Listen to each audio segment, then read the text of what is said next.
"Hey, old man over there, leave your beautiful wife behind and go." Out of the blue, it happened. 4 hefty thugs were lecherously looking down at my wife, almost salivating at her. In stark contrast, my youthful-looking and petite wife, who you wouldn't believe is over 40, was clearly attracting the attention of these young men.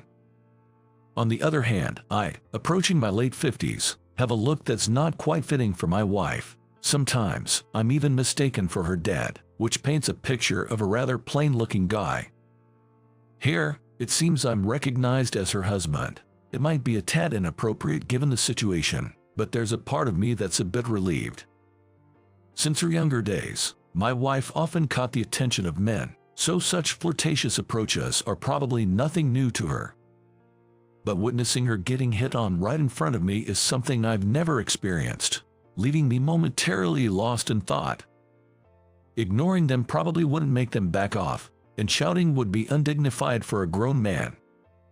They told me to leave, but as I remained in place, one of the impatient young men reached out for my wife. At that moment, she pushed his hand away, asking, "Are you ready for this?" Almost in harmony, the thugs voiced a collective "huh," but the same words inadvertently came out of my mouth. Looking back, this incident became the catalyst for me regaining control over my life. My name is Bob. I'm turning 57 this year. At 6'3", I'm considered tall for my age group. I still have decent muscles and, while not exactly agile, I believe I have a good amount of dexterity. Thus, even if I get hassled by something, I'm not easily intimidated. The reason I still maintain a muscular physique at this age probably stems from my time in the military. When I was younger, I served in the military, it seems. At one point, I was deployed to a country long torn by civil war.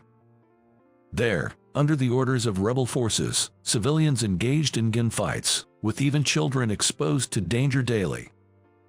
While the locals might have had reservations about trusting a foreigner like me, I did what I could, genuinely wanting to protect them, apparently.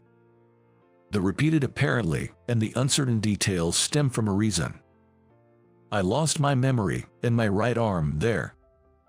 I found myself waking up in a hospital bed when I started remembering things. Seeing myself covered in bandages was more painful than the actual physical pain. But beyond the pain, not remembering who I was even harder.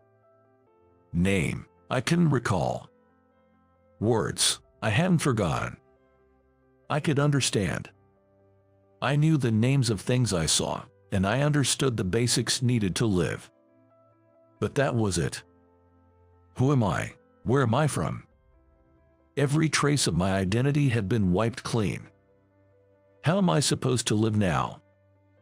Amidst the despair, my sole beacon of hope was my wife, Catherine. Throughout my hospitalization, she visited me daily, never missing a day. At that time, I wasn't married, and honestly, I didn't even know who she was, but she was always by my side. Even if you forget about me, it would be great if we could make a lot of memories from now on. That's what she told me. When I was discharged from the hospital, we got married and she took on my last name. Having lost part of my body and my memory not coming back, I naturally had no place in the military and had to be discharged.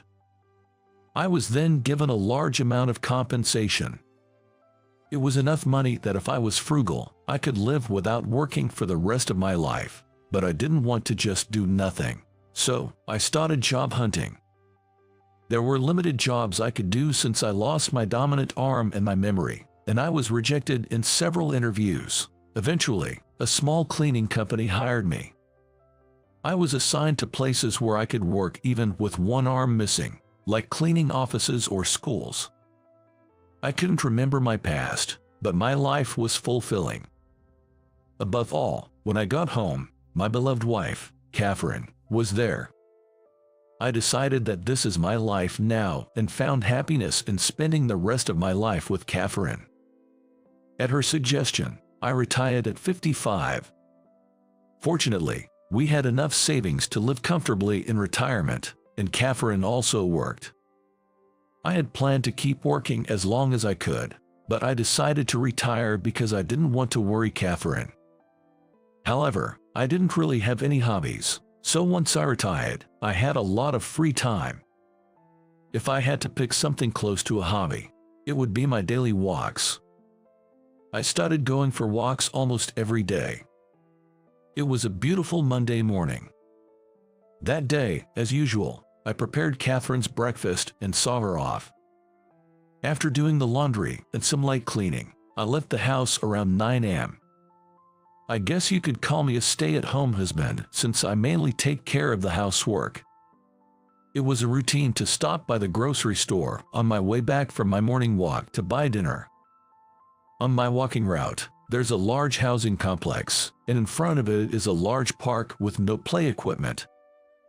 My favorite spot was a bench in the corner, where I always took a break. The European-style design of the park, contrasting with the open space of a typical American park, somehow made it feel cozy. Sitting on the bench, I pulled out a paperback from my eco-friendly bag and began reading a mystery novel I had been in the middle of. Nice weather, isn't it? Around the same age, or maybe a bit older, I guess. The man approached with a gentle smile and said such a greeting. Yes, it's a nice day. I'm not particularly bad at socializing, but being a bit of an introvert, I often feel awkward talking to someone I've just met. I awkwardly repeated his greeting, but the man showed no sign of annoyance and pointed at the bench. Mind if I sit here? Oh, right. This is a two-seater bench, but I was sitting right in the middle with my bag next to me, leaving no room for anyone else. I'm sorry, my bad. I quickly moved to the edge of the bench and placed my eco-friendly bag on my lap. No worries, I just wanted to chat with you for a bit, he said as he sat down next to me. Chat with me, that's a first. Catherine enjoys my boring stories, but I can't remember anyone else ever enjoying a conversation with me, especially an older guy like me. Noticing my puzzled look, the man shook his head and tried to clear things up. Sorry for the sudden approach, my name's Jason. Jason, why do you? Before I could finish, Jason cut me off with a soft smile. You come to this park every day, right? I do too. I think it's great how there's no play equipment here, don't you agree? I suppose it's more of a plaza than a park since there's no play equipment, but it's named Johnson Park, so I guess it's still a park. I'm not one to beat around the bush. Would you be interested in trying out some supplements? Supplements? I wonder if this man also sells health foods. Did he just happen to decide to pitch to a middle-aged man who seemed to enjoy sports? This is a sample, so I'm giving it to you for free. Please try it if you'd like. Despite his calm tone, Jason forcefully placed the pill in my hand. Well, it's probably fine to take it if it's a free sample. I could always just toss it without taking it. At first glance, it just looks like any regular medication. Please do take it. I'll be here again, and I'd like to hear your thoughts. As I'm dumbfoundedly watching Jason leave briskly from the bench, he suddenly looks back. See you again, Bob. At the same time he called my name, I grimaced from a sudden headache. And I couldn't get Jason's gentle face out of my mind. Wait, did I tell him my name? That night, when I told the story to Catherine, she told me to throw away the supplement. You should change your walking route too. Seems like a dangerous person. Best to avoid him. Catherine has a point. After all, only someone with a serious lack of judgment would take pills from anyone other than a pharmacy or doctor. Of course, I don't intend to take it, but I'd feel bad faking it next time I meet him. I'm not good at lying. I'd probably give myself away. You don't have to meet him. He doesn't know where you live, right? I wonder, he did seem to know my name. If he knows my walking route and my last name, he could potentially find where I live. If you run into him by any chance, call the cops. He's definitely a bad guy. I have a bad feeling. Though Catherine isn't a fortune teller and doesn't have any psychic vibes, her hunches often turn out to be right. I know that even though it is only a hunch, in her case, it should never be taken lightly. I took her advice and changed my walking route the next day. I even chose streets I had never walked on before, passing buildings I'd never seen. The novelty of these unfamiliar sights made me realize I had grown bored of my usual walks. Even though I've been living in this town for over 10 years, there's so much I don't know. Watching the stream of cars from an overpass, I felt a sudden push from behind. I desperately grabbed onto the railing with my left arm as I almost fell over. When I looked around, there was no sign of the person who tried to push me. Crossing the railings and stepping onto the pedestrian overpass, I immediately sat down on the spot. Having narrowly escaped death, I remained seated there until the trembling in my legs subsided. I was certain someone was after me a few days after that near fall from the overpass. Flower pots falling from above, being pushed while waiting at the lights. I managed to dodge these threats, but what I couldn't forgive was someone trying to set my house on fire. Luckily, I noticed right away and it was just a minor fire, but now there's a chance my wife is in danger too, so I reluctantly called the police. Of course, they can't provide 24/7 protection, but they said they'd increase patrols and be ready to respond if anything happens. Having some surveillance is somewhat reassuring. Honestly, I'll be fine as long as Catherine is safe. That's all I care about. And then, for about a week, things were peaceful. Maybe they got scared off seeing the police around our place. That's fine by me. As long as they stay away, it doesn't matter if they are caught or not. There's been no contact from Jason, and no incidents either. Catherine seemed relieved too, and we resumed our normal lives. Then, out of the blue, "How about we take a vacation? I could get some extended time off," she suggested an overseas trip. Catherine's desired destination was Spain. We had discussed going there for our honeymoon, but given the uncertainty at the time, we decided against depleting our savings. Instead, we opted for a trip to Savannah, Georgia. During that trip, Catherine fell in love with Savannah and has visited there several times since. I assumed this time would be another trip to Savannah, but was surprised it was abroad. "It's fine, let's go. We couldn't go abroad on our honeymoon. In fact, it's been almost 10 years since our last trip," I remarked. We both had jobs and rarely got time off together, so it had been quite some time since our last real vacation. Watching Catherine excitedly planning to buy new outfits and bags for the trip made me smile, and I too began to look forward to the trip. Traveling abroad, huh? I glanced at my right arm, which was missing from the elbow down. Where had I been deployed?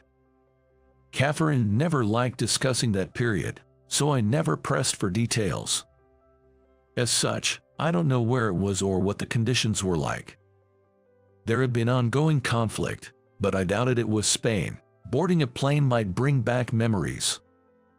Feeling a phantom pain in my missing arm, I brushed aside my negative thoughts. I began searching online for tourist spots in Spain and listing places I wanted to visit. The following month, we proceeded with our travel plans as scheduled. Arriving at the airport 2 hours before our flight, we decided to relax in the lobby. A week-long stay. Though it wasn't my first time abroad, I'd lost my memories of it. It felt like the first time. I hoped I wouldn't feel homesick. Apparently, the flight to Spain would be quite long. Not being great at sitting still for long periods, the thought made me dizzy. "I'll get us something to drink," I told Catherine, and as we walked, she expressed a desire to explore the airport. Even in her 40s, she hadn't lost her childlike enthusiasm. Chuckling, I walked beside her as she cheerfully linked arms with me. "Hey, old man, why don't you leave that beautiful lady and go home?" A voice suddenly interrupted. A group of men stood directly in front of us. Startled, I stepped back. pulling Catherine with me. She stumbled and fell backward. I quickly knelt beside her, supporting her back, and looked up at the men, asking, "What do you want? Didn't you hear? Guess old folks have trouble hearing." One jeered, laughing loudly. What was so funny? "We'll take care of her now. You can go, old man." With a shooing gesture, as if driving away an animal, one of the men reaches out to Catherine. However, Catherine forcefully pushes his hand away. Staring the men down with an uncharacteristically sharp tone, she says, "Are you ready for what's coming? Huh?" Not just the men, but even I was taken aback. Could Catherine have martial arts training I didn't know about? We'd been together a long time, but I'd never heard of such a thing. But then again, maybe she had learned some when she was younger. Could it really be that a showdown is about to unfold right here? No way, she wouldn't ruin the upcoming vacation. She was so looking forward to it after all. Besides, I can't even imagine her getting into a physical fight. Does that mean it's up to me to step in? Stunned, I stare at Catherine's face, and she stares right back. Her expression seemed a mix of emotions, hard to describe. Our eyes locked for a few seconds, but suddenly, Catherine looks away, biting her lower lip. I can't completely understand the feelings of Catherine, and for some reason, the men don't seem to take any action either. The situation is in a stalemate, with everyone in the vicinity feeling awkward. "Sorry, I apologize, but why are you apologizing?"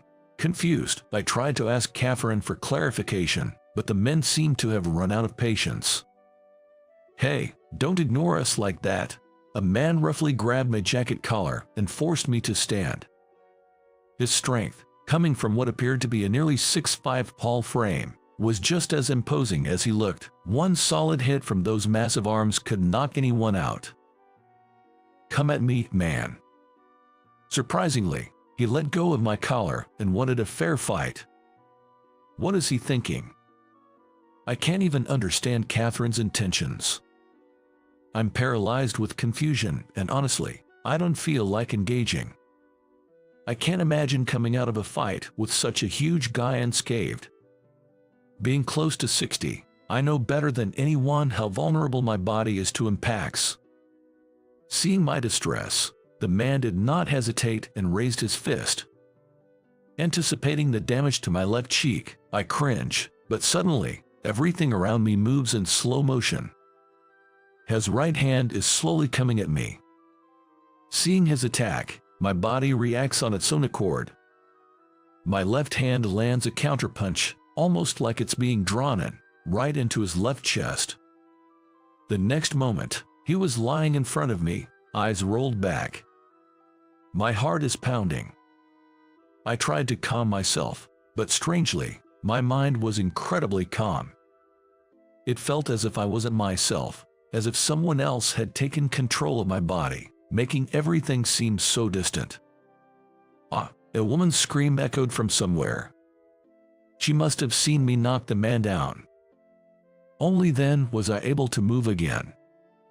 I called out to the man, foaming at the mouth, completely still. But there was no response, no breathing. I tried to feel for a pulse on his wrist and chest, but nothing. I turned white. "Hey, come on, breathe." My attempts at CPR, done as best as I remembered, were to no avail. The man didn't budge. With the other men just standing there in shock, not knowing what to do, I continued desperately trying to revive him. Please breathe." "Excuse me, Jason," the guy who had given me some supplements at the park the other day, pushed me aside as tears welled up in my eyes. He pulled out a machine from his bag. Maybe it's an AED or something. He placed it on the man's chest, hit a button, and the man's body jolted. A few seconds later, the man, drooling, came back to life. He spat out saliva, and as if realizing what had happened to him, the man shivered. The men exchanged glances with Jason and left with a nod. Seems like they knew Jason. Still confused and shaken up, Jason smiled at me. Let's have a talk, somewhere we can sit down and relax. I canceled the trip. Neither Catherine nor I felt in the mood for a vacation anymore. I later explained the whole situation to the security officers who had arrived.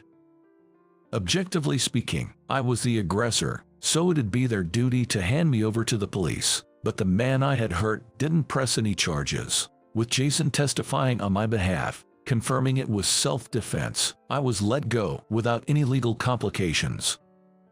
While we could have barely made our flight, neither Catherine nor I felt like we could enjoy the trip, so we decided to cancel. Taking Jason, who wanted to chat somewhere peaceful, we headed home.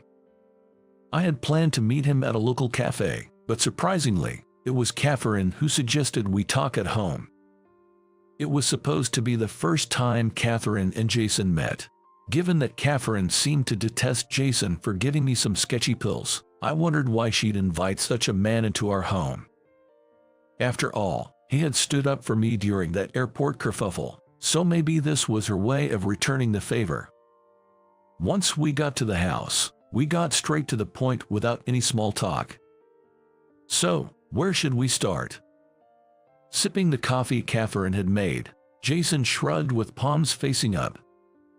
To be honest, I haven't a clue what's happening to me right now. If it's no trouble, could you first tell me who you are? Jason nodded slowly with his eyes closed. Of course. My profession is a doctor. I've retired from active practice. And as for our connection, Bob, you were once my patient. Patient? Oh, when I was still in the military. I had a severe injury and was out of it for a long time, so I don't remember who my doctor was. Looking down at where my right arm used to be, I begin to say, about that time, in gratitude, but Jason stops me. No need to thank me. I don't deserve it. What do you mean? Taking a deep breath, Jason slowly exhaled while looking up at the ceiling. What has Catherine told you about your past? How so? My past. My past. My past that I can't even remember. I told Jason everything I remembered. That I used to be a soldier, how I lost my right arm in the line of duty, and how I had no memories of that time. Throughout my explanation, Jason listened intently, a mix of sympathy and pity in his eyes. When I finished, he simply said, I see. Turning to Catherine, he asked, should I tell him the truth? Catherine remained silent. Taking her silence as consent, Jason began to reveal the truth to me, urging me to stay calm throughout. Bob, first off, you weren't a regular soldier. You were part of a special ops team. Wait, hold on. So you're saying I wasn't in the military, but in this special ops team? Then has Catherine been lying to me? Honestly, the details about my past, whether I was a soldier or part of some elite squad, didn't matter to me. But finding out Catherine might have lied was a shock. Catherine's silence seemed to confirm Jason's words. Please, calm down. I'm sure Catherine had her reasons for not telling you the whole truth. She wouldn't lie out of malice, right? Catherine remained silent, her face unreadable. While you might not immediately understand or accept this, let me continue. You were part of a team sent on a mission to quell a civil war in a certain country. As for who exactly commissioned this mission, only the top brass knew, so even I don't know the specifics. Anyway, you went to that country, and thanks to your efforts, the war ended.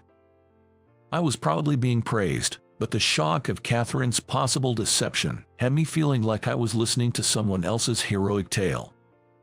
I tried to stay engaged, but what Jason said next left me stunned. You were extraordinary. After all, you alone took the lives of 96 people. I must have looked ridiculous with my mouth hanging open.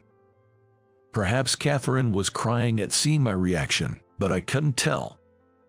Of course, given the circumstances, you can't be compared to some random criminals. It's probably more accurate to say that past you. In any case, you neutralized enemy forces with overwhelming power, but at the same time, questions arose. Questions. Yes. Is there value in peace that comes at the cost of other people's lives? taking other people's life. Yes, I had been prepared for the possibility, especially since I believed I had lost my arm in combat. But 96 people. That number was too high, and I couldn't hide my shock. Bob, it's all in the past. You don't need to feel guilty about it now, but the main point is yet to come. I couldn't imagine anything more shocking. My breathing became erratic, and my vision blurred. My brain, unable to accept reality, seems to be trying to escape by blacking out. Bang! With a loud noise, I slapped both of my cheeks. Tell me, please continue. I'll never run away. I'll face my past. Someone from the top of the organization has ordered that you, who are injured and recuperating, be taken out. Why target my life? A soldier must not have individuality. That should be the same for any unit. If each starts questioning their actions, the chain of command won't function, and the entire unit could fall apart. I'll skip the details due to the length. Firstly, the reason you got injured was that in battle, you showed such an overwhelming presence that the remaining enemies couldn't tolerate. From a momentary lapse in judgment, you were ambushed by multiple enemy soldiers and lost your right arm. I felt a pulse in my upper arm. The local hospital was ill-equipped, and the treatment given was only temporary. Had you been just an incompetent grunt, you'd probably have been left to die, but the organization wouldn't abandon you, their hero. Unconscious, you were immediately transported to the US. That's when I met Jason. I underwent a surgery, and although my severed right arm wasn't restored, I managed to survive, it seems. Had I already lost my memory by that time? It's a natural assumption. Due to severe physical injury, my brain must have received a significant shock and caused memory loss. Makes sense. No, you still had your memories, because the one who stole them was none other than me. Jason, why? Jason, rubbing his forehead, and with hesitation, said, I had no choice. You seem to have hinted to close friends about leaving the unit, and a man who heard of this reported it to the higher-ups. I don't know the details of how the decision was made to deal with you, but they probably considered you a potential risk. Just for hinting about leaving the unit.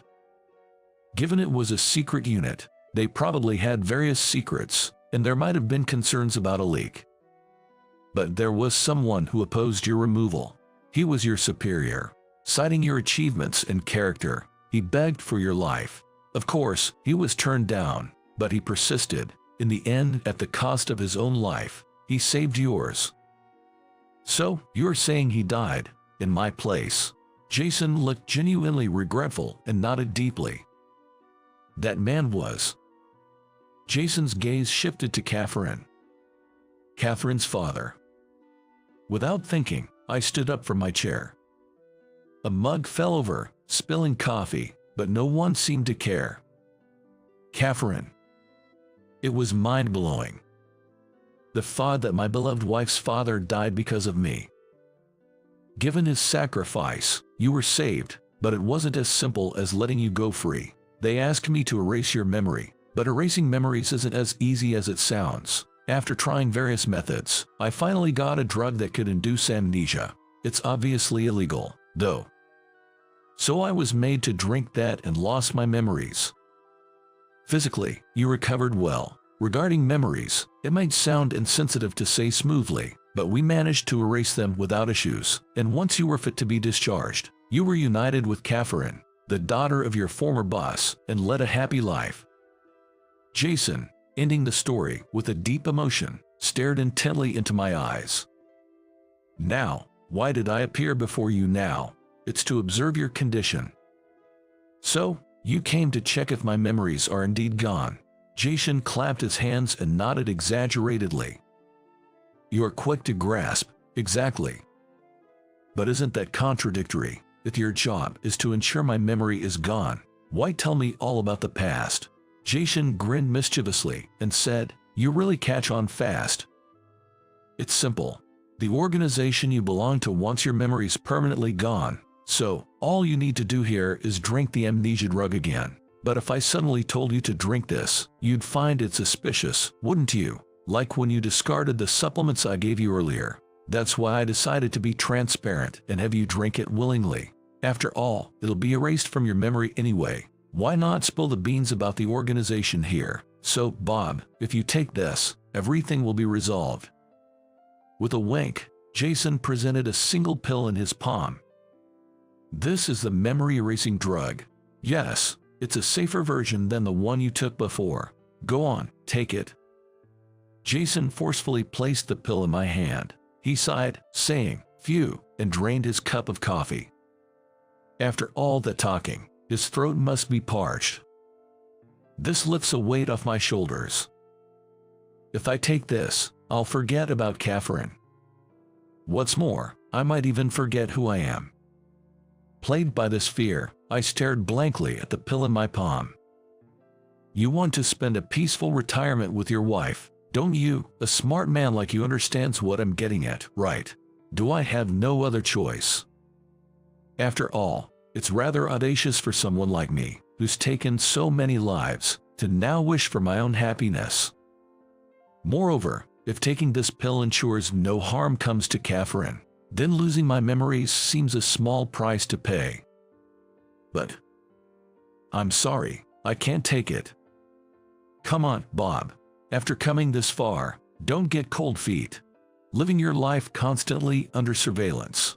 I don't want to lose Catherine, not even my memories.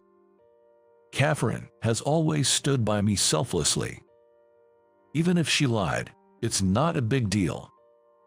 I believe she did it for my sake.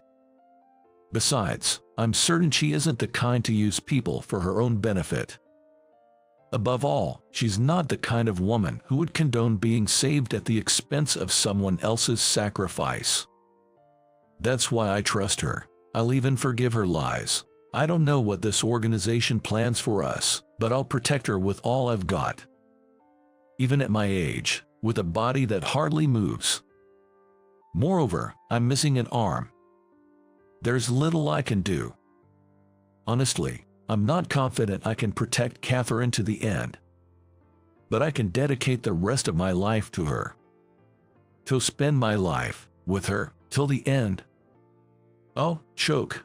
Suddenly, Jason began to vomit. While I was shocked, Catherine remained calm. Is this? Finally, I've fulfilled my promise. As Jason glared at Catherine, she returned his gaze coldly. How does your own medicine taste? Where did you get this? You don't need to know, you'd forget even if I told you. Cursing, Jason writhed in pain for about 10 minutes before passing out. After a while, Catherine, who had been looking down at Jason, turned to me, shedding a tear.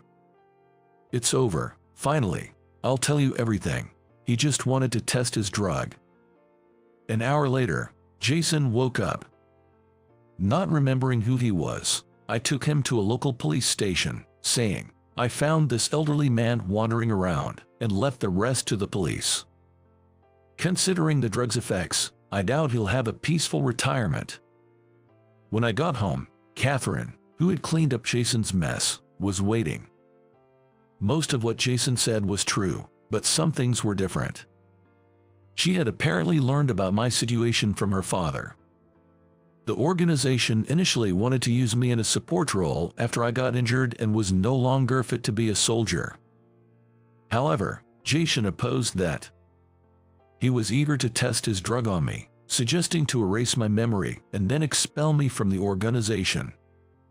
Jason, it seems, had relatives in the higher-ups of the organization, and due to their influence, his opinion was accepted. So, I became a guinea pig to prove the effects of his drug. Just before taking the drug, I cleverly crushed it in my hand and ingested only half a pill. Realizing this, Catherine approached me, drooling and feeble, and took the half pill from my clenched hand. As my consciousness became cloudy, I stared at Catherine. She told me that she swore vengeance upon Jason through her determined eyes. It turns out Catherine's father had also died because of Jason's malicious advice. Catherine's father, who had opposed making me take the unknown drug till the end, was literally axed under the pretense of taking responsibility for his subordinates.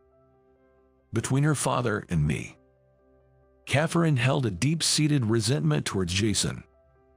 But then we got married and lived peacefully. While Catherine considered forgetting everything and living quietly together, deep down she wished I wouldn't lose my fighting spirit or thirst for vengeance.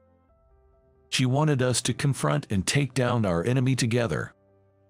But her internal struggle of not wanting to taint my hands any further has tormented her for a long time. Then, the opportunity came. Having been on the lookout, Catherine managed to invite Jason to our home and accomplished her goal. I'm sorry for lying. You must be disappointed, but I just couldn't forgive him, especially Jason. I'd understand if you'd want a divorce, Catherine said with a forced smile. Listening to her shaky voice, anyone could tell she was putting on a brave face, not just me. I told Jason too. I don't blame you for lying, Catherine, and I would have wanted to avenge your father, who defended me to the end, although I sadly don't remember it. I can't recall the emotions of that time, or her father. Still, I must have found it absolutely unforgivable. She's not a part of the organization, so she doesn't know the details, and apparently, her father only told her about how I was treated.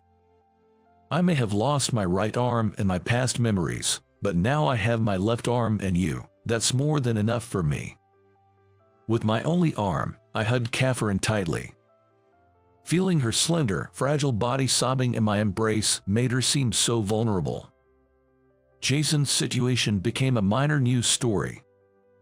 Although his real name wasn't disclosed, Jason was seen wandering around in an obvious state of confusion, and it garnered some public interest.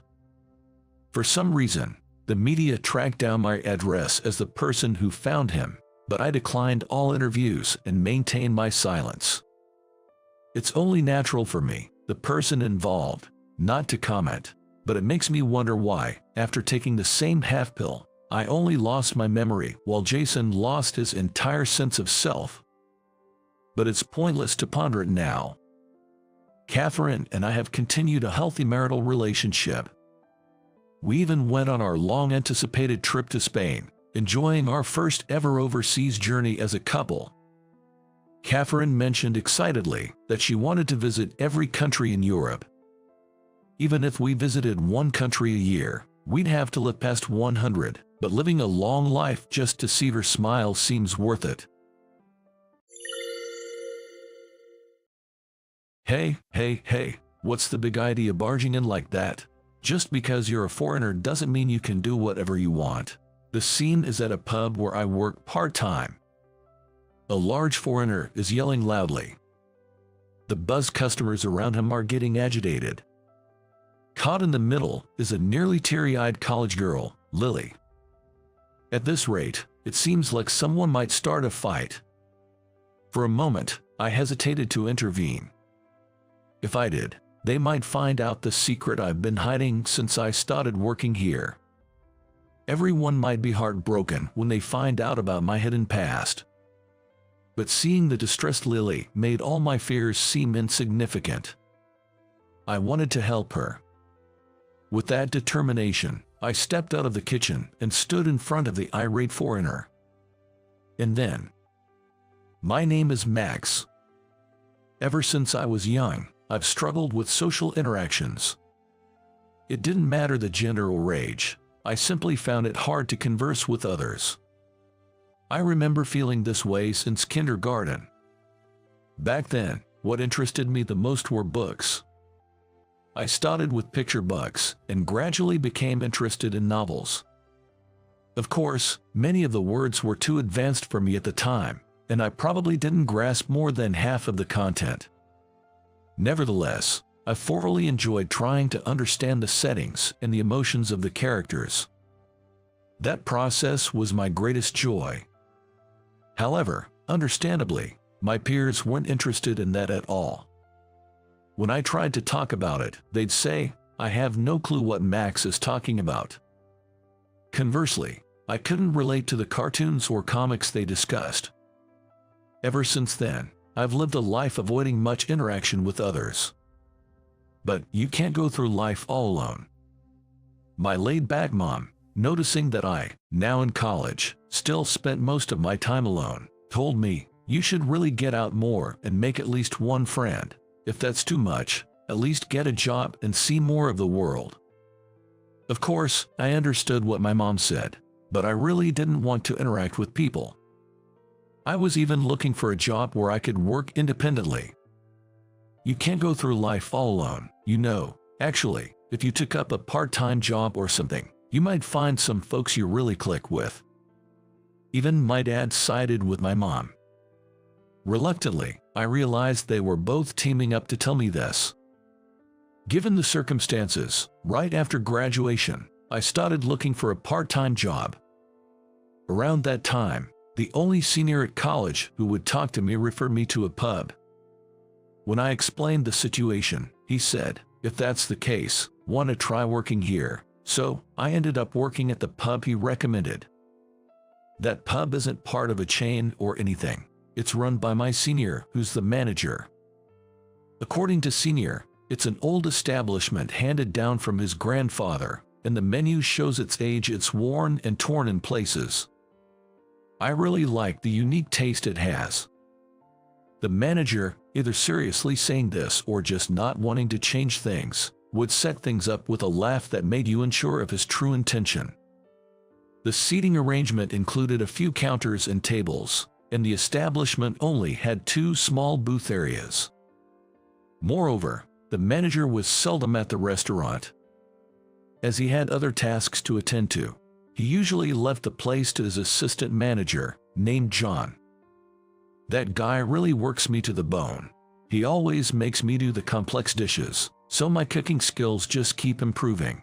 Yet, my pay doesn't reflect it, John said with a chuckle, quickly preparing dishes. As John himself would say, he was truly skilled in cooking. Not only was he efficient, but his seasoning was spot on. Especially his omelet. It was so fluffy and wobbly, it felt like you could actually hear it jiggling. The regulars who visited the pub would almost certainly order the omelet made by John. There was another employee in the pub. The only female staff member was Lily, who worked part-time. Being a college student, she worked 3 times a week. Unlike me, she spoke brightly with everyone and had a dazzling smile. Regulars often commented, "You know, the reason I keep coming back here is because of Lily." Although I was grateful for the job, I wasn't good at customer service. Dealing with tipsy customers was particularly tough, and since I often couldn't communicate well with others, I was mainly relegated to the kitchen. The kitchen was John's territory. Despite him being faster on his own, he seemed to purposely delegate tasks to me. Thanks to that, my cooking skills improved rapidly. I've always had a passion for cooking. It's something I can quietly focus on by myself, without needing conversation. Never did I think this trait of mine would be so useful here. Contrary to my expectations, this place gets quite a crowd. When I was first introduced to this gig and saw the somewhat old-fashioned establishment, I assumed not many folks would frequent it. Boy, was I wrong. This joint has an assortment of alcohols, from popular domestic brews to rare local spirits, even international liquors, all thanks to the manager's fondness for booze. I still wonder where he sources them from. The location is prime too. It's conveniently located near major highways and exits, with plenty of traffic passing by. A short stroll away, there's a residential area. We get all kinds of customers, from long-time regulars to college students fresh out of their club activities. The 3 of us mainly ran this always busy place. To think that it was managed by just 2 people before I came aboard is mind-boggling. Lily, though occasionally messing up orders, has many fans among the customers. "It's all right, kiddo, I lead it," the old man often says, stepping in to help out. John often grumbles, "Darn, where's the manager goofing off now? Think I should deep fry him or something." But he's always cooking with a grin on his face.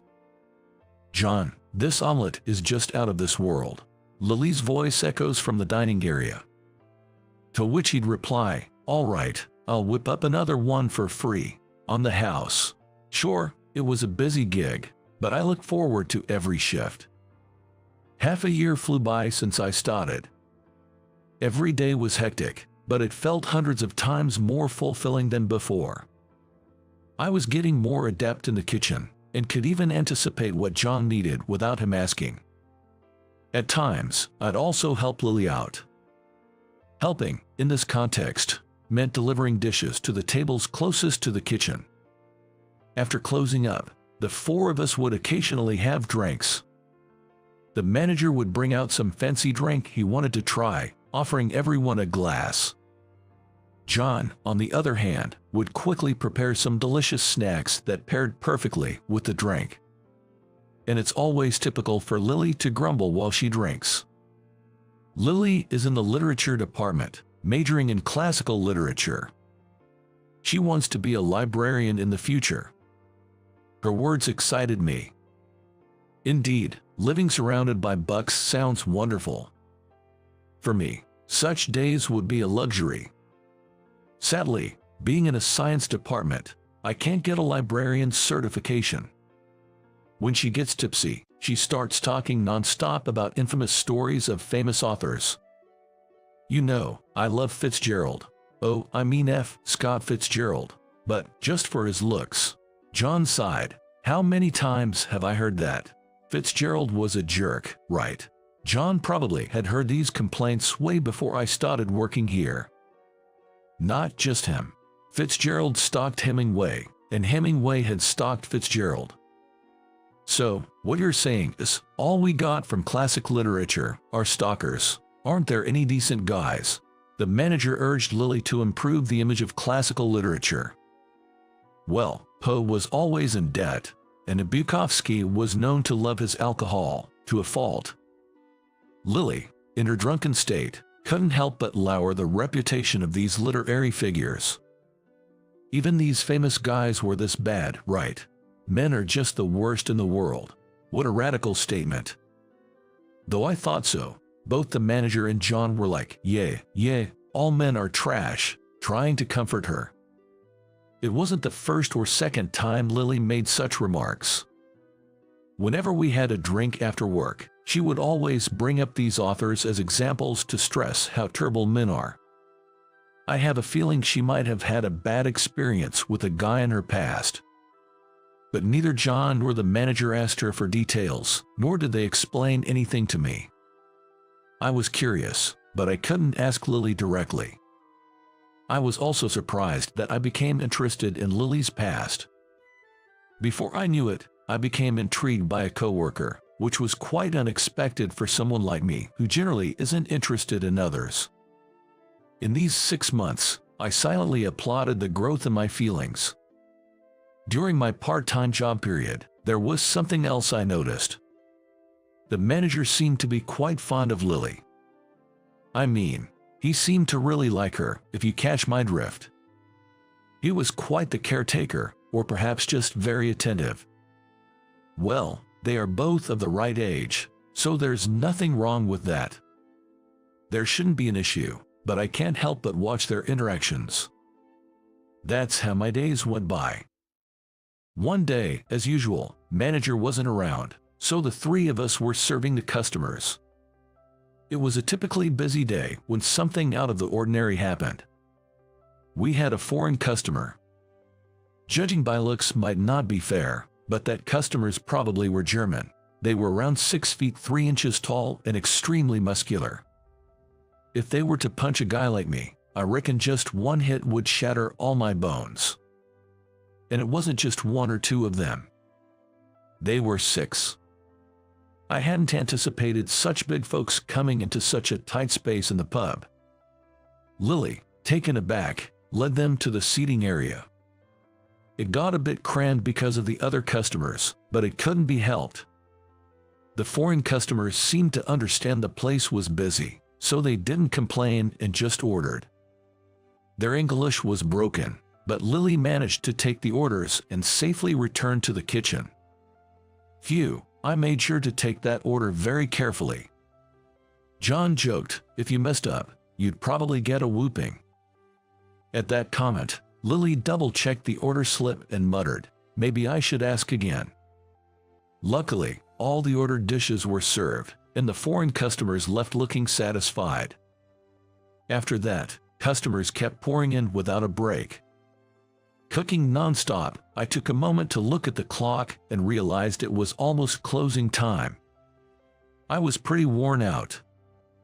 Peeking into the dining area, there were still some customers, but most seemed ready to leave or had finished their meals. Just as we were about to start cleaning up the kitchen. What? Lily's voice echoed into the kitchen. Rushing back into the restaurant with great speed was the foreigner who had dined earlier. Whether he was drunk or had simply rushed back, his face was flushed and easily visible even from the kitchen. Brushing past Lily, he headed straight for the booth they had occupied earlier. From inside, a voice exclaimed, "Who the heck is this guy?" That private booth was already occupied by other local customers. You can bet they were frightened when a flushed and imposing foreigner suddenly burst in while they were just having a drink and a bite. But those customers seemed a little tipsy too and quite spirited. Hey, just because you're a foreigner doesn't mean you can do whatever you want. The foreigner was shouting back, but in German, so the locals had no clue what he was saying. What's he going on about? It was worse than a normal drunken brawl. Just as they seemed about to come to blows, Lily stepped in. Please wait, everyone just calm down a bit. With a lady stepping in between, things seemed to cool down a bit. However, the foreigner then began to interrogate Lily. He had been speaking in broken English earlier because he was calm, but now he was rapidly firing questions at Lily in accented German. Of course, Lily didn't understand what the customer was saying and looked bewildered, mumbling, well, John, who had been watching the situation from the kitchen, remarked, "This isn't good. I'll call the manager right away," and headed to the locker room. I thought I'd wait for the manager to come. Honestly, I could somewhat understand what that foreigner was saying. Though I couldn't catch every word due to the distance, if I got closer and he spoke more calmly, I'd probably understand almost everything.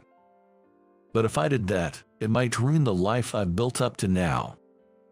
I've just gotten used to this job at the pub, and I've been blessed with great coworkers. I couldn't just throw that all away. Just as I was thinking this, I caught Lily's eye. Her eyes were filled with tears, but she mouthed the words, "It's okay" to me. Seeing her like that, I acted before I even thought about it. I moved toward the space between the foreigner and Lily. I stepped in and spoke to the foreigner in German. For a moment, he seemed taken aback. However, once he realized I spoke German, he relayed his concerns very quickly. Understanding what he was saying, I turned to face Lily. "Lily, did this gentleman leave anything behind in this private room when he left earlier today?" Lily looked puzzled for a moment, but then seemed to recall, oh, there was something.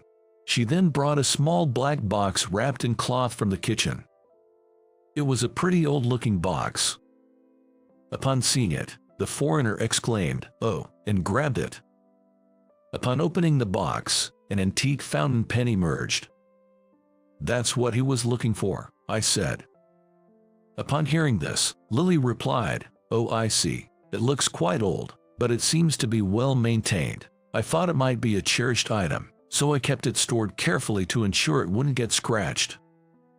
It would have been nice if she remembered it right away, but if this large man raised his voice at her, she'd probably get too nervous to remember anything. According to the foreigner, this fountain pen was handed down from his grandfather.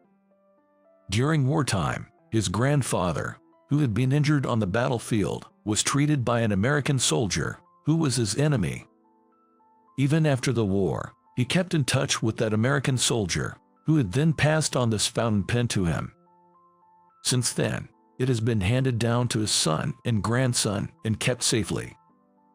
Normally, it is kept in his bedroom at home, but he thought it would be fitting to bring it on his trip to America. He always carried it with him, but it must have fallen out of his bag at some point. He realized he had lost his fountain pen while walking with his friends after leaving this pub, so he hurriedly came back. The foreigner kept bowing and saying "thank you, I'm sorry," multiple times. While this was happening, from the kitchen, John with a brush in hand came out, and from the entrance, the manager entered the dining area holding a broom.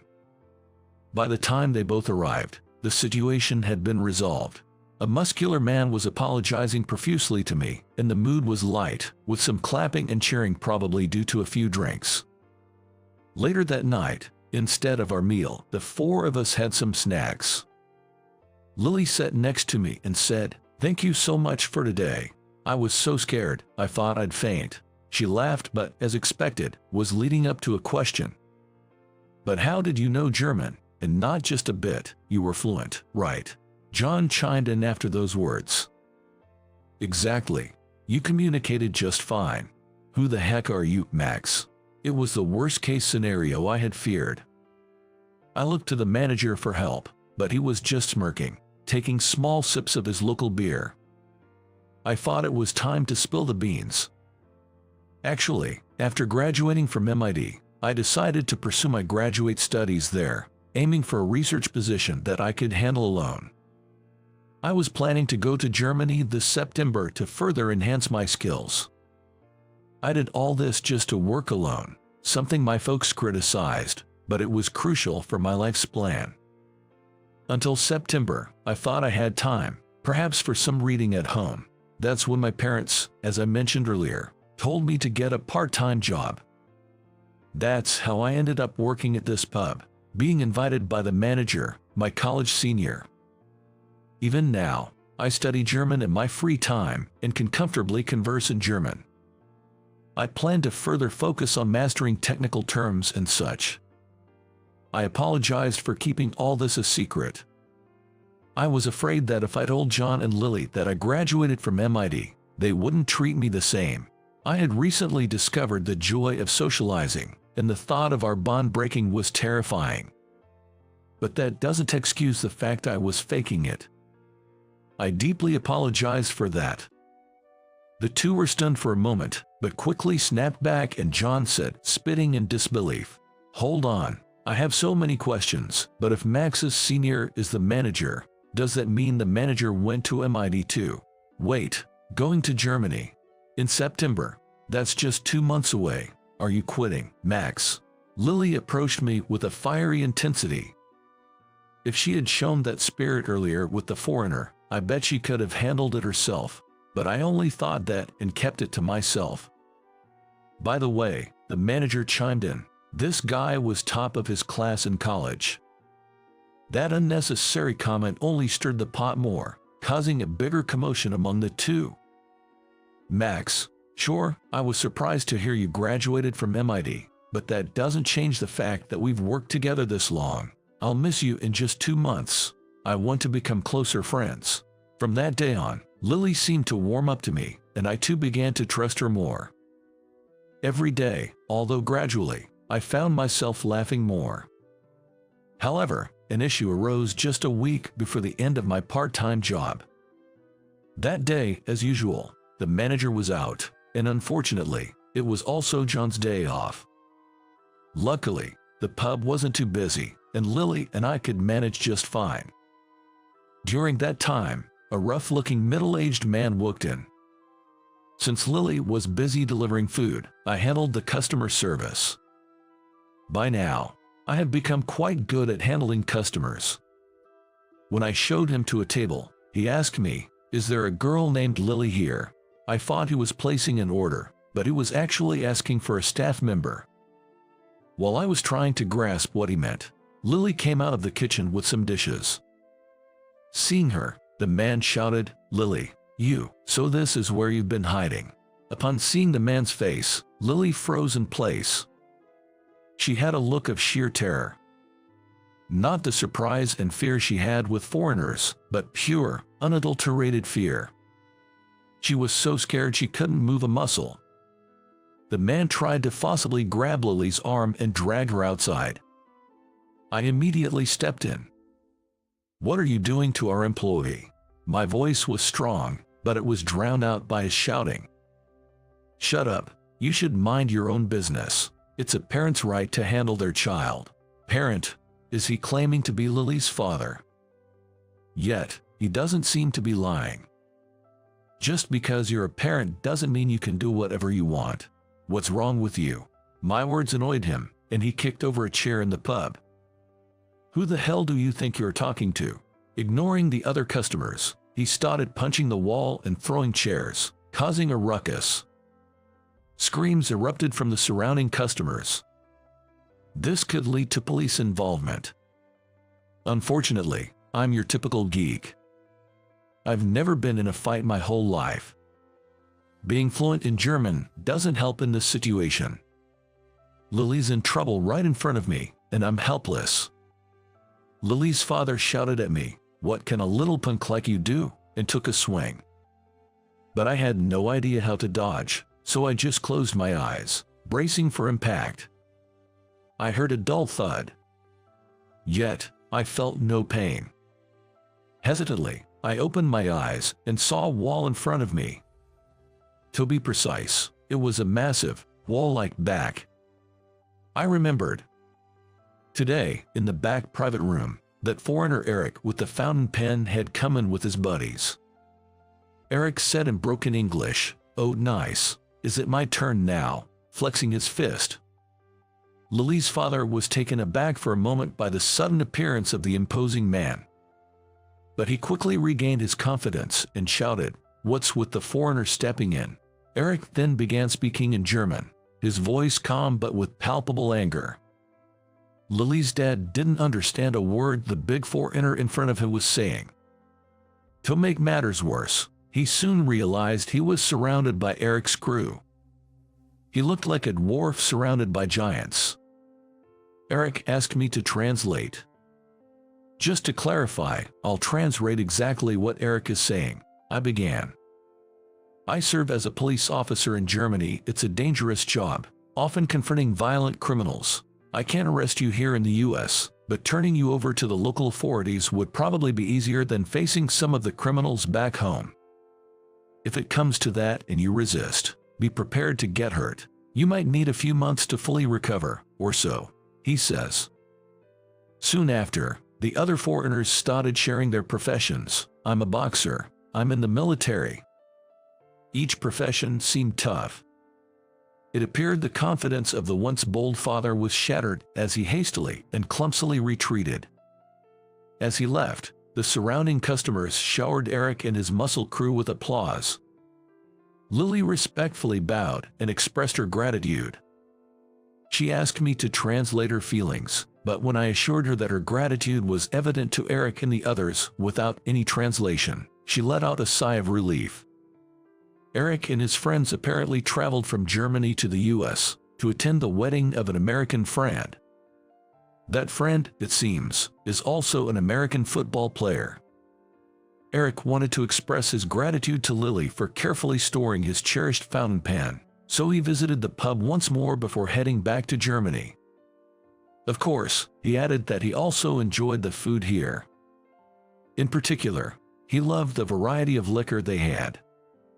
He was grateful that they took care of his grandfather's cherished item, and felt relieved that he could now reciprocate the kindness. He said it now felt easier to head back to Germany.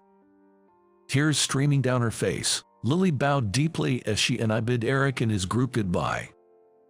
After closing up, I quickly phoned the manager to fill him in on the day's events. He listened silently throughout the conversation, but when I finished, he slowly began to speak. What the manager revealed left me quite surprised. Turns out, the manager was Lily's maternal uncle. He was 16 years younger than his sister, Lily's mother, making Lily his niece. The manager, a successful businessman, was running the pub as a hobby. Lily's parents had had an arranged marriage. Apparently, arranged marriages are still common among the elite and prominent families. Even though they were married, her father had a short temper, easily getting physical at the slightest provocation. To top it off, he apparently had an affair. This became the final straw that led to their divorce. However, he vanished without paying any alimony or child support. Growing up, Lily had witnessed her father's behavior, leading her to develop a distrust towards men.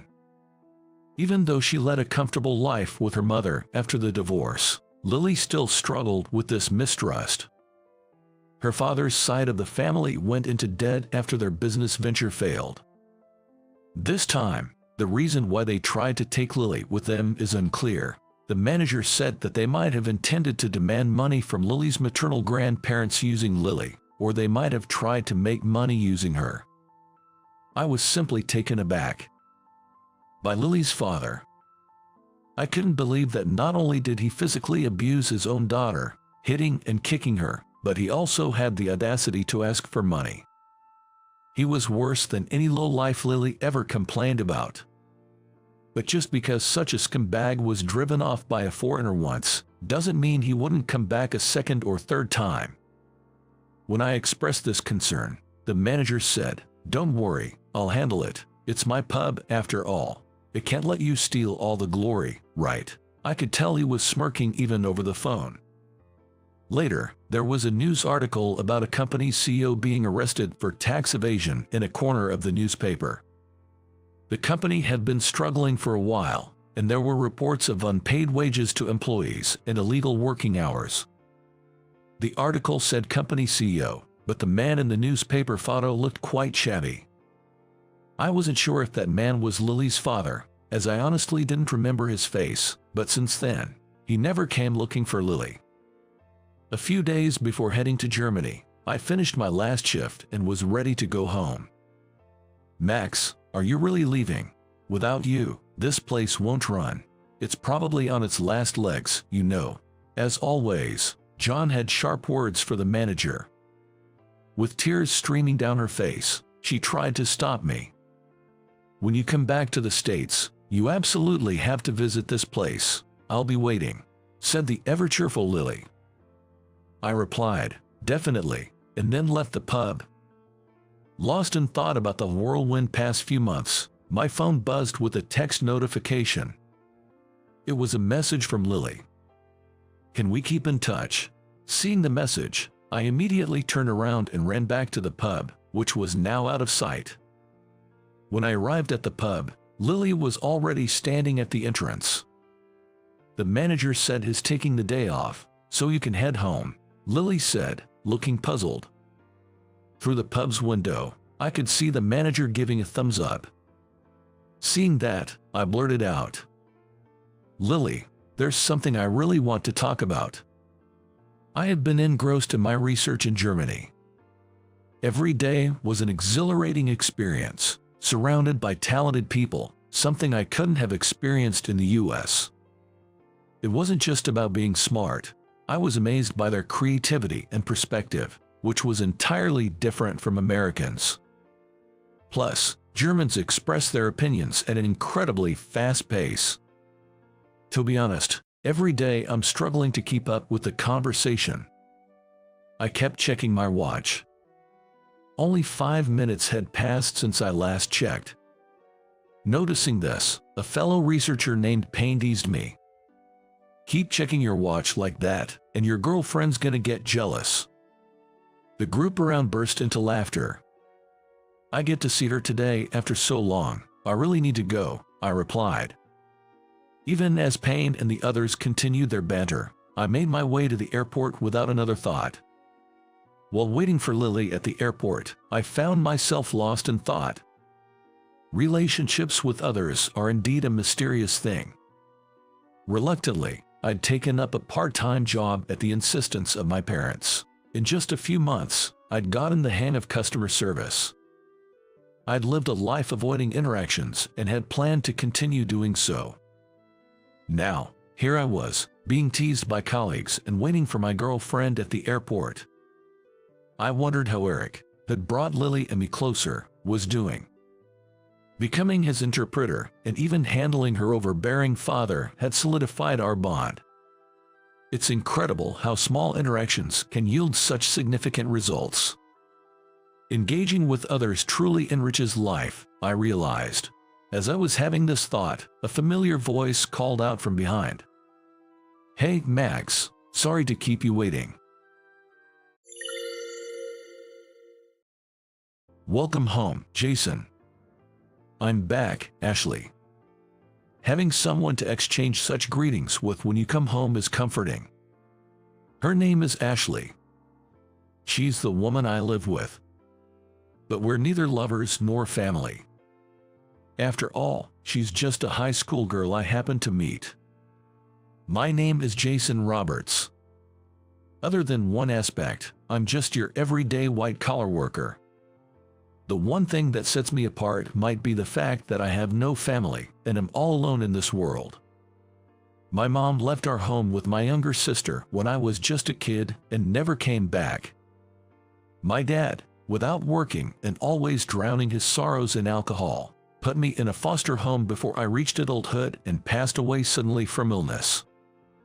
I grew up in that foster home until 18, working part-time jobs and managing to graduate from an online high school. After that, I managed to land a job at a small company right out of school. I've been working there for over 10 years now. If my much younger sister had stayed with me, I probably would have seen her become an adult by now. I wonder if she's doing okay. I often find myself thinking about my sister, wondering how she's doing. My mother was no different from my dad, always drinking and never really taking care of us. After our grandmother, who looked after us, passed away, I was the one taking care of my newborn sister. But then, she was taken away by our mother. She was the only emotional support I had in those tough times. Dad, I wonder if she's alive and well. I visit my dad's grave on the anniversary and ask him this. I thought that if he's up in heaven, he might know if my sister is with him. But there's never a response from him. Well, I guess that's to be expected. I even tried hiring a private investigator, but couldn't find out where she might be.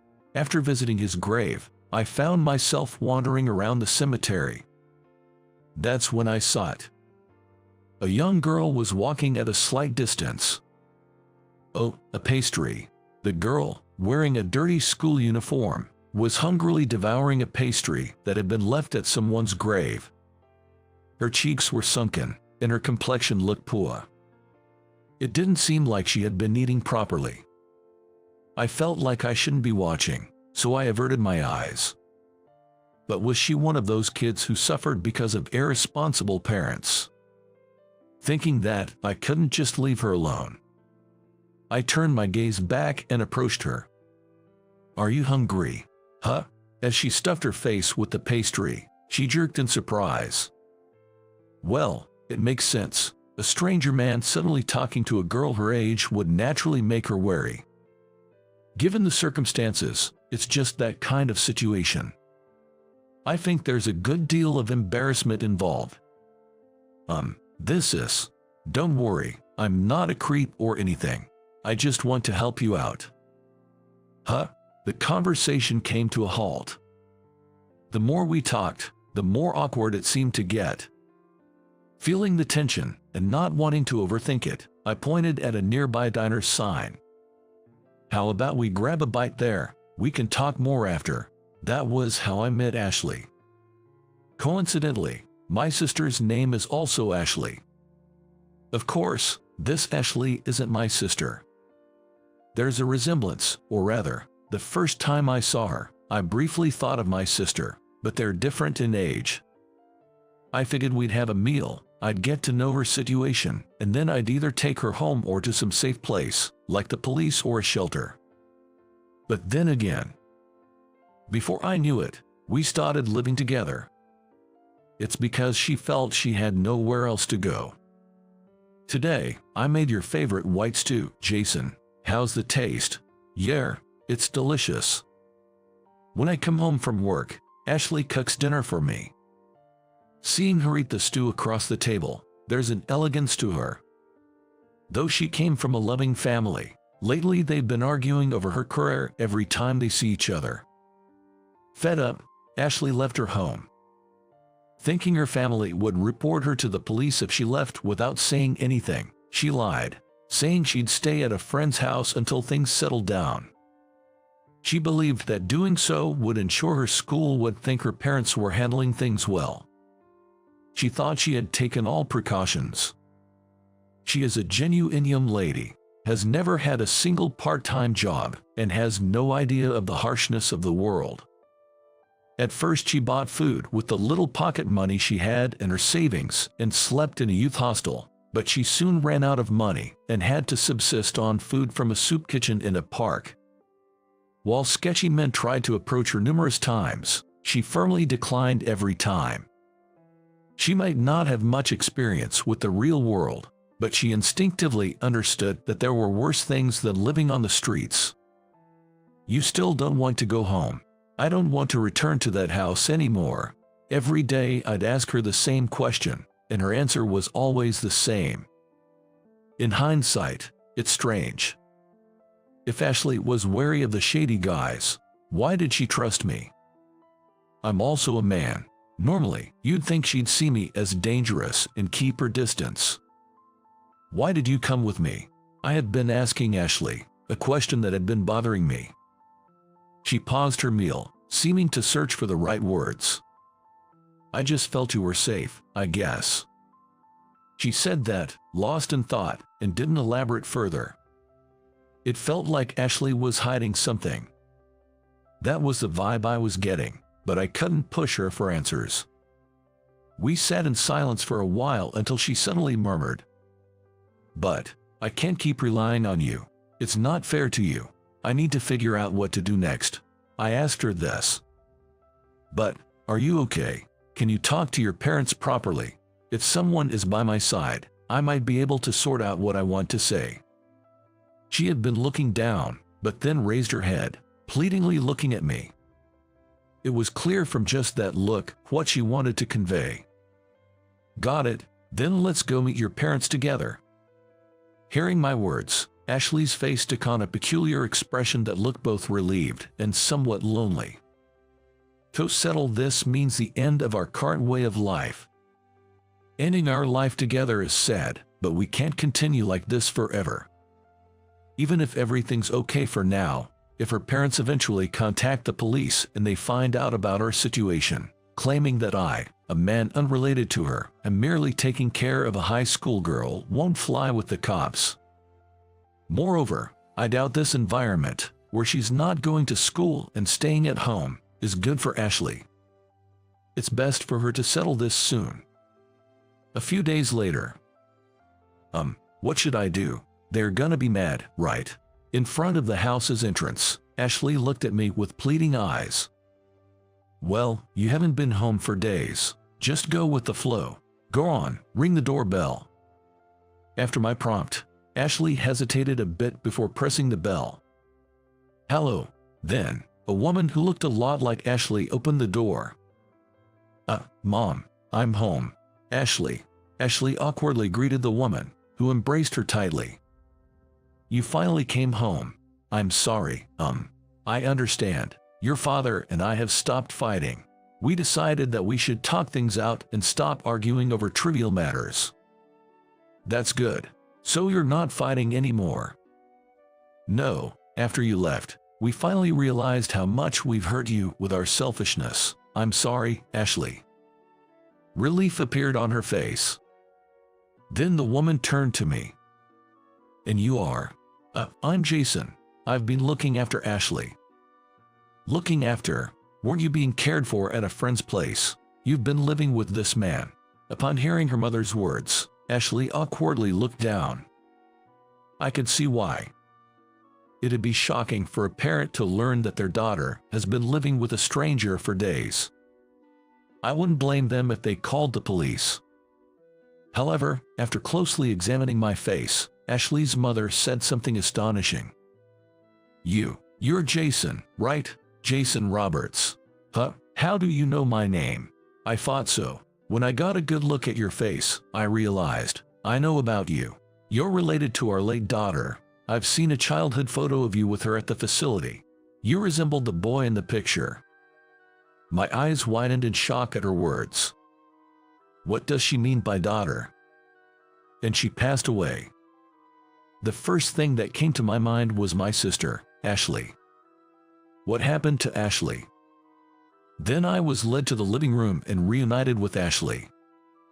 In the photo, Ashley looked just as young as I remember her. We adopted the girl who was placed in the foster care, but she passed away from an illness shortly after. We named our next child after her. That's the Ashley you see now. I looked over at Ashley beside me, and she quickly looked away, avoiding my gaze. "I'm sorry," she muttered in apology. "What do you mean?" I realized that you were the real brother of my deceased sister. Ashley said she recognized a young me from a photo when we first met and wasn't scared to be with me because of it. And when she actually came to our place and learned about my sister, Ashley, she wanted to talk about her real identity. But she was afraid of how I would react if she told the truth, and in the end, she couldn't say anything.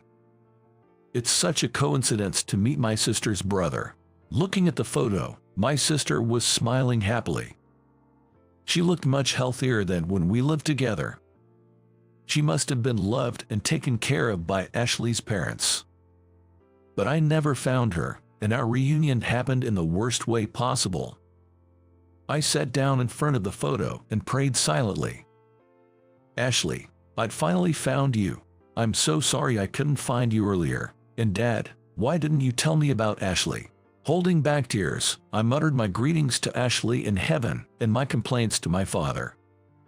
After a while, Ashley's mom gently approached me. "There's something I'd like to show you." "What is it?" "Please, follow me." She led me upstairs. It was a small child's room. We've kept this room exactly as it was when she was alive. This is where Ashley stayed. There were many stuffed animals and cute pink-themed furniture. Seeing that room, I felt how much my sister was loved by Ashley's parents. She must have been happier with them than with me. For many years, my husband and I couldn't have children. When we heard about this child's situation at the orphanage, we just felt a deep desire to make her life happy. I wonder if Ashley's mother still thinks of my sister.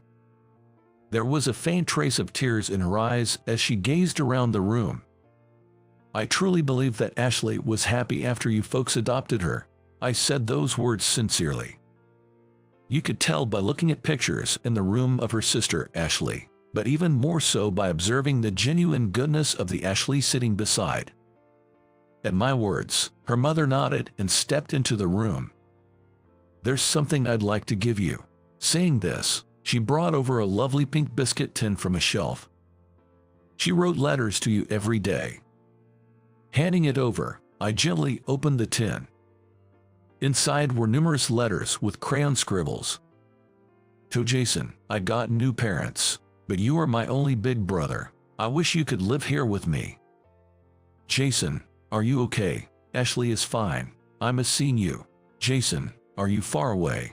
I want to see you." As I read these heartfelt letters, my eyes welled up with tears. Ashley always looked forward to meeting me, didn't she? Yes. Some mysterious force brought you and the late Ashley together. Ashley's mother gave a gentle smile. Thinking that she might have gave that same smile for her departed daughter made my eyes well up once more. "Thank you for taking care of my sister, for taking care of Ashley." I bowed my head, tears streaming. "Thanks to you, my daughter came back safely. My husband will be home by evening. Would you mind meeting him?" "Jess, I'd love to greet him," I said, squinting through tear-soaked eyes and smiling. Seeing that, Ashley's mother also smiled back.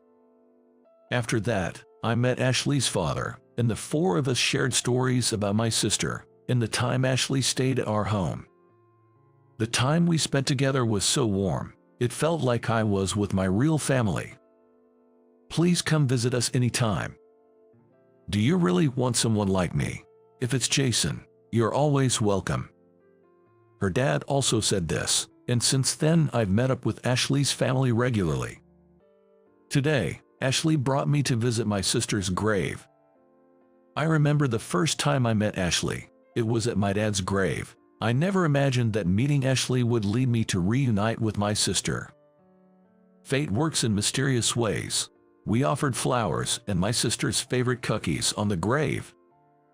You know, I've never told anyone this, but even though I never met your sister, whenever I come here, I get this indescribable feeling. I felt a strange familiarity the first time I met you too.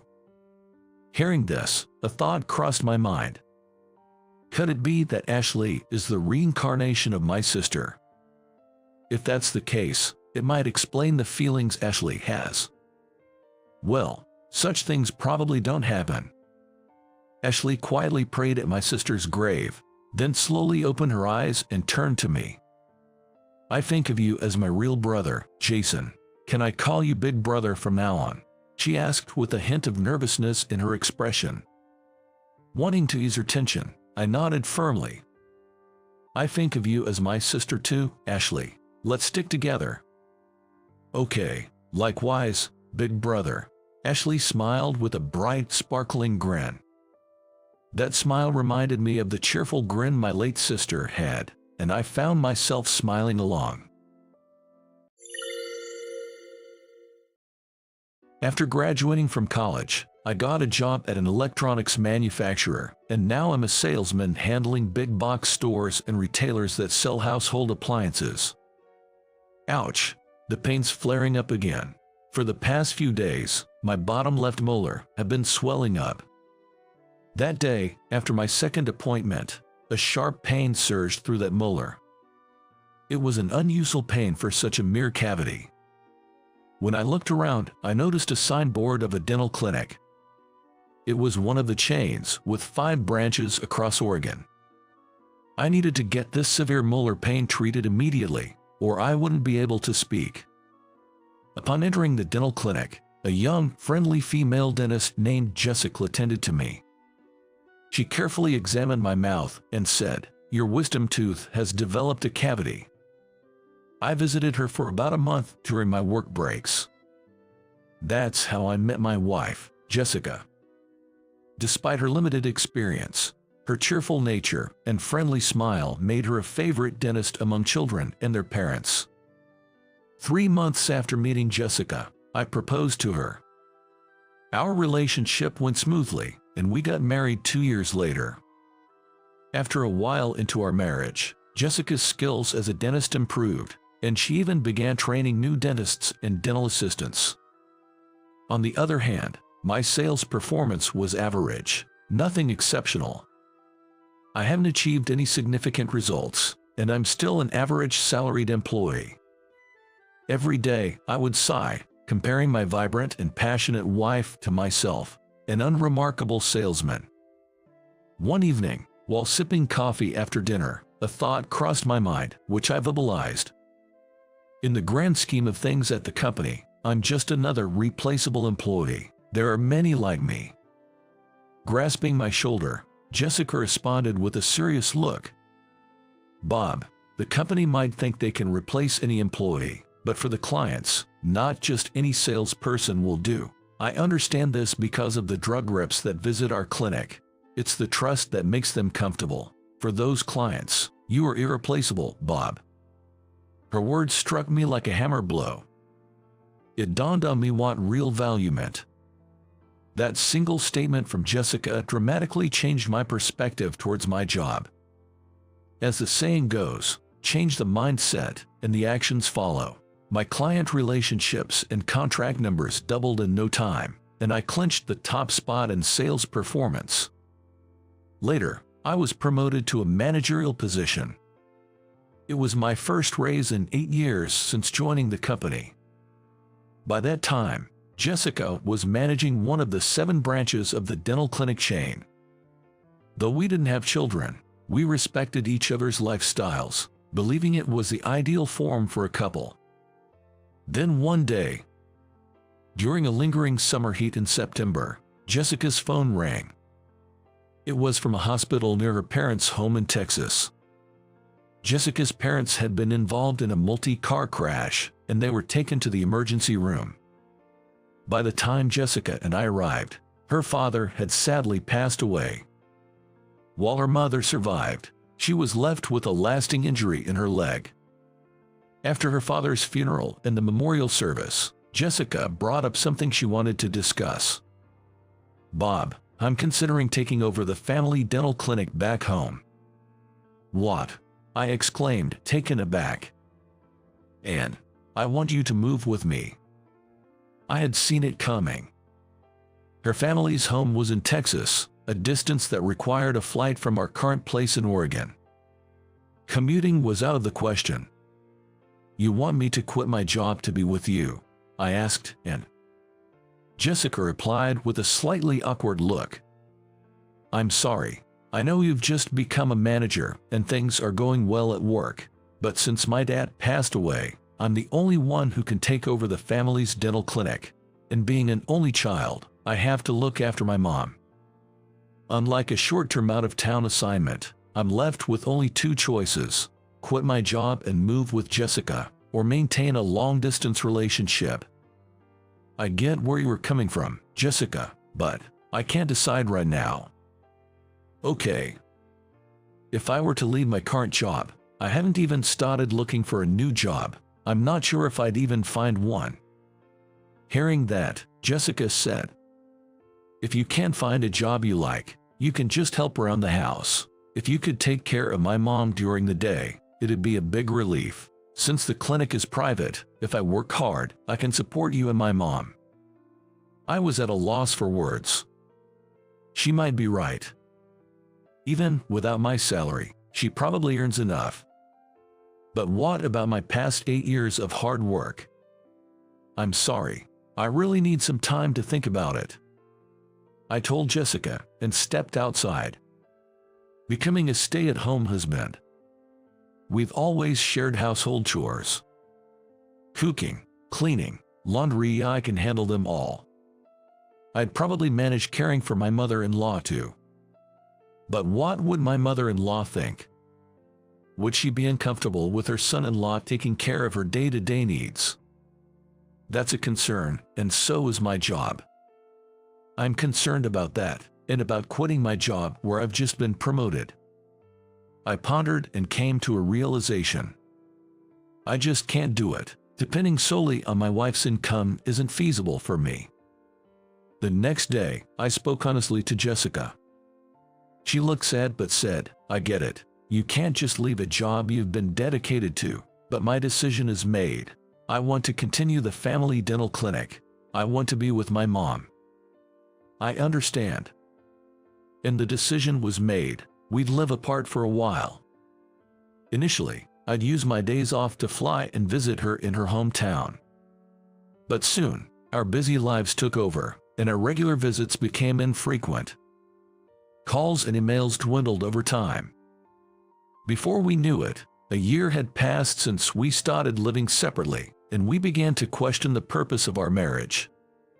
And then, our bond, which was once just on paper, ended. 20 years have passed since then. At 55, I was promoted to the head of sales. Just thinking about retiring in another 5 years. When my company, hit by a recession, started laying people off. For those with positions, there was a bonus for early retirement. Maybe I could enjoy a break and look for another job during that time. I decided to opt for early retirement. Since then, I've been passing on my responsibilities to my juniors, and soon, all I had left was to use up my paid leaves. One evening, I was dining at a diner and watching the news on TV. The news showed an area affected by a landslide due to a hurricane. This hurricane was particularly bad. Houses were destroyed everywhere. At that moment, a familiar scene flashed across the TV screen. Wait a minute, I recognize that place. Oh? That's the road I took when I visited Jessica's family home a few times. Watching the news for a while, I realized the situation was dire. The whole residential area where Jessica lived with her mother-in-law was buried under a landslide. What on earth? This is bad. I rushed out of the shop and tried calling Jessica, but couldn't get through. The next morning, I headed to her family home. The area where Jessica's family home and the dental clinic stood was unrecognizable, buried beneath the mud and debris. From the local police, I learned that around 10 people had already been rescued and sent to the hospital. However, there were still over 10 victims buried alive. It seemed impossible at the disaster site to confirm the names of those who had been rescued. Believing that Jessica was among those saved, I headed to the hospital. At the hospital reception, I inquired about Jessica and her mother-in-law's names. What? This is her mother's name, isn't it? This can't be. I found out that Jessica's mother didn't make it. Jessica had been moved to the ICU. Apparently, she had a head injury. I waited in the hospital's lounge for hours on end. As the night approached, her condition deteriorated. Soon after, Jessica was rushed into surgery. Even during college exams or job interviews, I never really prayed. But now, that's all I could do. God, please, save Jessica. I'm begging you. I'm begging you. The last time Jessica and I spoke was about a month ago. Even after our breakup, we kept in touch a few times a year, updating each other over calls and emails. Since neither of us had any hard feelings, it was easy to communicate. Hello, it's me. Oh, you sound down. What's wrong? Well, we got some fresh graduates at work, and they just casually email us whenever they're late or absent. It's really frustrating. She would listen to my complaints. She would comfort me by saying, "Modern kids can be so thoughtless these days." Looking back, I thought about relocating near Jessica's house and searching for a new job after taking early retirement. After our divorce, I was too busy with work, didn't date anyone, and never really felt attracted to anyone. I heard the situation was the same for her. 4 hours later, the light outside the surgery room went off, and the surgeon came out. Jessica had suffered internal bleeding in her brain from the impact. A clot had formed, blocking one of her brain vessels. She was alive, but there would be permanent damage to her right side. It's impossible for a dentist to continue treating patients with such an impairment. She can't continue her dental practice. Thinking about how Jessica must have felt, it breaks my heart. The next morning, Jessica woke up, her eyes widening in surprise when she saw me. "Bob," she whispered in a frail voice. "Oh, I just saw it on the TV news and rushed over. Is your head hurting? It seems the anesthesia is still working, so it doesn't hurt that much," she replied in a feeble voice. Afterward, the two of us listened to the doctor in charge. That her mother passed away at the disaster site. Jessica will have lasting effects on her right side. Her right hand is paralyzed and won't move as it used to. It was said that she'd likely need a cane to walk due to the residual effects on her right leg. Lying in bed, Jessica silently shed tears. I couldn't find the words to comfort her and just kept gently stroking her back. In about a week, Jessica was able to communicate normally. "Bob, what about your job? Have you been off this whole time?" I explained to her about my early retirement and that I was using up my paid leave, so I didn't need to go back to work. Then, I asked her, "Jessica, what do you want to do when you're discharged?" "I'm actually torn," she replied. "First, I want to lay Mom to rest beside Dad, but after that, our house and dental clinic are both gone. I don't know what to do." She probably realized that returning to work as a dentist might be out of the question. I mustered my courage and told her, "With my current situation, if you want to stay in this town, I can move here and support you, but if you want to leave, you can come with me." Hearing that, Jessica slowly shook her head. "I can't. I don't want to be a burden to you. You'd never be a burden. 20 years ago, I chose my job over you and let you return to your family's home alone. I've always wondered if that decision was a mistake." Hearing this, Jessica looked at me with wide eyes. After a moment of silence, she said, "Bob, when I'm discharged, can I come back with you?"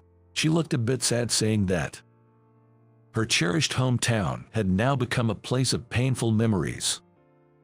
"I understand. Let's go back together." Saying that, I gently patted Jessica's back.